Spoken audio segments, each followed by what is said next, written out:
వస్తాను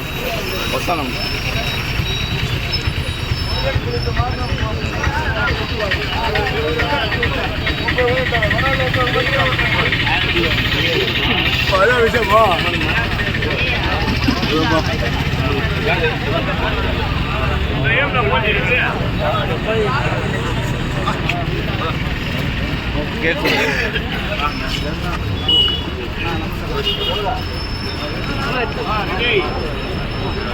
కేక్ ఉంది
battery charging షాప్లో ఉంది, బ్యాటరీ ఛార్జింగ్ పెట్టి ఎత్తుకొచ్చేస్తాను.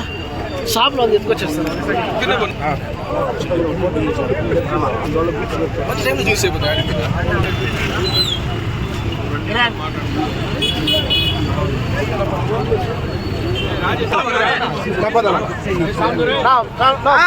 ಯಾರು ಎಡಕರ್ದು ಫೋಟೋ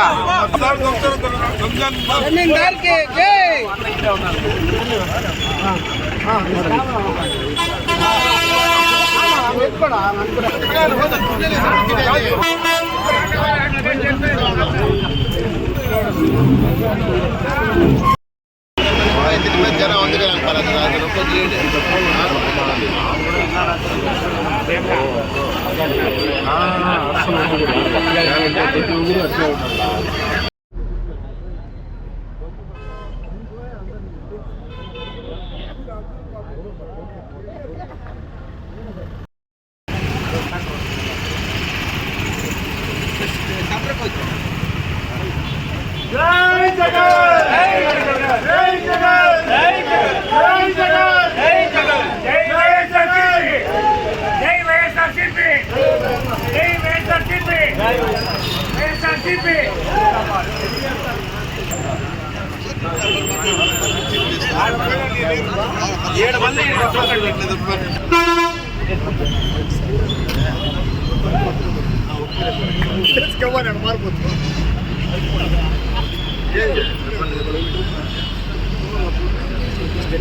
వైఎస్ఆర్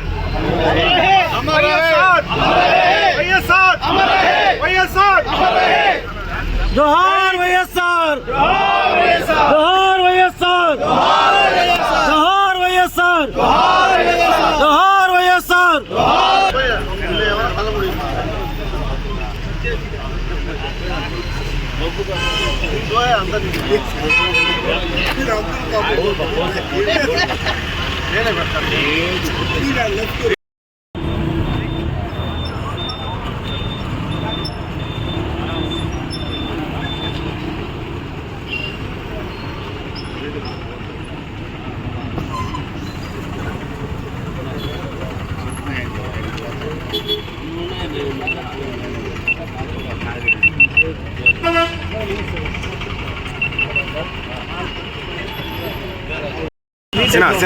అట్లా బొమ్మ బ్యాక్ బొమ్మ అందుకనే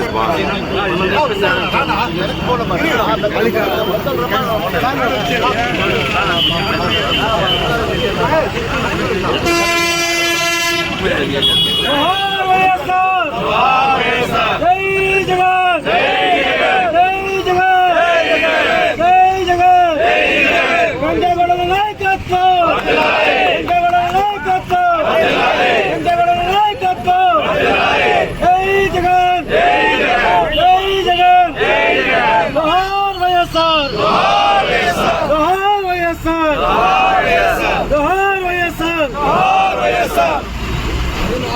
అయిందమ్మా.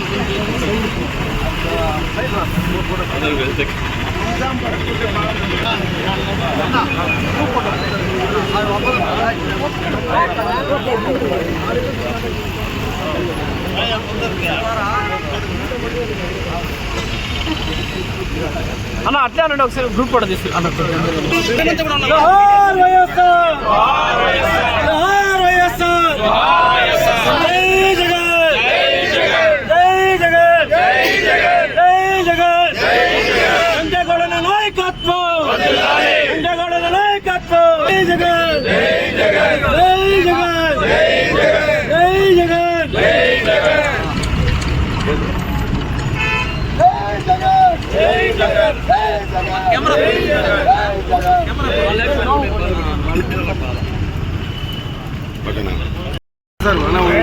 సభ్యులందరూ కూడాను, అదేవిధంగా మా సమన్వయకర్త మాజీ ఎమ్మెల్యే వెంకటేగౌడ్ గారు అందరికీ నమస్సులు.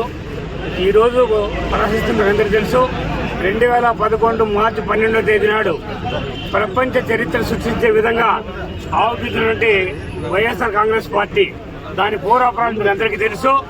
వైఎస్ఆర్ ఆశీర్వాదం అందించిన తర్వాత అనేక ఆటుపోట్లు ఎదుర్కొన్న తర్వాత ఆ రోజు కర్నూలు జిల్లా నల్లకాలువలో ఒక హామీ ఇచ్చాడు. వందలాది మంది చనిపోయినారు కాబట్టి వాళ్లను ఓదార్పు చేసిపడతానంటే ఆ రోజు కాంగ్రెస్ హైకమాండ్ వద్దు, నువ్వు చేయొద్దు ఆ పని అని చెప్పానంటే అది కుదరదు, నేను మాట ఇచ్చాను కాబట్టి చేశాను చెప్పని అన్నాడు. అయితే దాన్ని వ్యతిరేకించినారు. దానికి ఆయన ఒప్పుకోకుండా ఆ రోజు తన యొక్క మళ్ళా దీనికెత్త కూడా కొంతమంది రాజీనామాలు చేసిన తర్వాత మార్చి 12వ తేదీ నాడు అక్కడే వైఎస్ఆర్ సమాజ్ దగ్గర పార్టీ ఏర్పాటు జరిగింది. ఆ రోజు నుంచి ఆయన ఈ రోజు మనం చెప్తా ఉన్నాము, మడమ తిప్పని మాట తప్పని ఒక మహానాయకుడిగా ఎదిగి చరిత్ర సృష్టించినాడు. 2011 తర్వాత మనకు 12లో 19 స్థానాలకు ఉప ఎన్నికలు జరిగితే మేము ఆ రోజు డ్యూటీల్లో ఉన్నాము. తిరుపతి డ్యూటీకి పోయినాం. మనం గెలుస్తామా లేదనేటువంటి సంశయాలు వచ్చేటువంటి సందర్భంలో తిరుపతిలో ఇప్పుడు మన అధ్యక్షుడు కరుణాకర్ రెడ్డి గారు ఆ సీటు మాత్రం ఓడిపోతే అంతా గెలుస్తామన్నారు. కానీ ఆ సీటు కూడా గెలిచినాం. చరిత్ర సృష్టించినాడు. ఆ రోజే మీకు తెలుసు, ఆయన కడప పార్లమెంట్కి పోటీ చేస్తే 5 లక్షల పైగా మెజార్టీతో చరిత్ర సృష్టించి గెలిచినటువంటి వ్యక్తి. ఆ రోజు నుంచి కూడా పొరపాటు 2014లో మనకు అపోజిషన్లో ఉండేటువంటి అవకాశం వస్తే కూడా దాన్ని జారువిడకుండా ప్రజల యొక్క కష్టకాలు తెలుసుకుంటూ పాదయాత్ర చేసి చరిత్ర సృష్టించి 2019 ఎన్నికలకు రావడం జరిగింది. 19 ఎన్నికలు ఇందాక అన్న చెప్పినట్టుగా మీకు తెలుసు, దేశంలో రాష్ట్రం ఏది కూడా అమలు చేయటువంటి పథకాలు అమలు చేసి తెలిసించినాడు. అటువంటి ఇది పొరపాటున ఏం జరిగిందో మనమంతా కూడా కలగన్నట్టు అయిపోయింది. 2024లో మనం ఓడతామనేటువంటి ఊహ ఎవరికీ లేదు.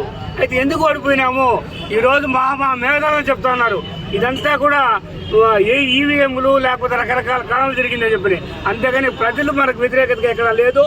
దాన్ని మళ్ళీ మనము తెప్పించుకోవాలి, అభిమానం తెప్పించుకొని రాబోయే 2019 ఎన్నికల్లో మొత్తం రాష్ట్ర వ్యాప్తంగా 175 కాదు, ఆ రోజు 220 సీట్లు కూడా కావచ్చు. అన్ని సీట్లు మనం గెలిచి మళ్ళీ ముఖ్యమంత్రిగా జగన్మోహన్ రెడ్డి గారిని నియామకం చేసుకునే కృషి చేయాలని చెప్పని ప్రతి కార్యకర్త ఇప్పుడు కృషి చేయాలని చెప్పి కూడా మీకు అందరికీ తెలియజేసుకుంటూ అవకాశం మీకు అందరికీ కూడా ధన్యవాదాలు. అందరికీ నమస్కారం. ఈ రోజుకి 15 సంవత్సరాలు పూర్తి చేసుకొని 16వ సంవత్సరంలో అడుగు పెడుతున్నటువంటి వైఎస్ఆర్ కాంగ్రెస్ పార్టీ ఆవిర్భావ దినోత్సవానికి ఇచ్చేసినటువంటి అందరికీ కూడా పేరు పేరున ధన్యవాదాలు తెలియజేస్తూ, భారతదేశంలోనే ఎక్కడా ఎప్పుడు ఎనలేనటువంటి సేవలు అందించినటువంటి పార్టీ ఏదైనా ఉంది అంటే అది వైఎస్ఆర్ కాంగ్రెస్ పార్టీ అని ప్రజలందరూ కూడా గుర్తించారు. ఎందుకంటే భారతదేశంలో అనేక పార్టీలు ఉన్నా, ఎంతోమంది ముఖ్యమంత్రులైనా సంక్షేమ పథకాలు నవరత్నాలు అని ప్రజలకు తెలియజేసినటువంటి ఏకైక నాయకుడు వైఎస్ఆర్ కాంగ్రెస్ పార్టీ అధ్యక్షులు మాజీ ముఖ్యమంత్రి వైఎస్ జగన్మోహన్ రెడ్డి గారు. ఆయన ఈ రాష్ట్రానికి ఈ రాష్ట్ర ప్రజలకు చేసినటువంటి సేవలు మనం ఎప్పటికీ మరవలేం. ఖచ్చితంగా రాబోయే రోజుల్లో మళ్ళీ వైఎస్ఆర్ కాంగ్రెస్ పార్టీని అధికారంలోకి తీసుకొచ్చి జగన్మోహన్ రెడ్డి గారిని మళ్ళీ రెండోసారి ముఖ్యమంత్రిగా చేసి ఏదైతే 2019 నుంచి 2024లో ప్రజలు ఎంతో సంతోషంగా ఈ రాష్ట్రంలో ఉన్నటువంటి పరిపాలన మనం చూసాం. మళ్ళీ ఖచ్చితంగా తిరిగి అలాంటి పరిపాలన తీసుకొచ్చి ప్రజలకంతా కూడా మంచి జరిగే విధంగా మనం అందరూ కూడా కృషి చేయాలని ఇక్కడికి ఇచ్చేసినటువంటి అందరికీ కూడా పేరు పేరున ధన్యవాదాలు తెలియజేస్తున్నాం. జై జగన్.